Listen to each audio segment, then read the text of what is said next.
అందరికీ నమస్కారం.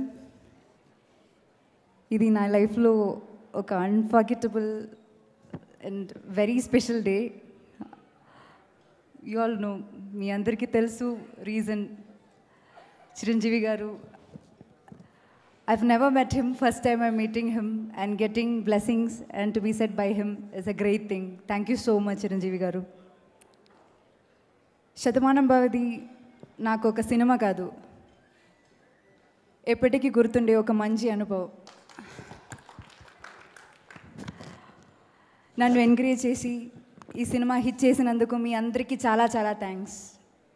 నా ఎంటైర్ టీమ్కి ఒక పెద్ద కంగ్రాట్స్. నిత్య లాంటి క్యారెక్టర్ని ఇంత అభిమానించినందుకు నాకు చాలా సంతోషంగా ఉంది. అది నచ్చని వాళ్ళకి కూడా I promise I'll do better next time for sure. Special thanks once again to my director, my producers, Sameer garu for showing me in a beautiful way, and the entire team, Prakash Raj sir, Jayasudha ma'am, Siju garu, Indraja ma'am, everybody, Sharva to you too. So thank you all so much for the love. Keep supporting. Nee preme naaku balam. Thank you.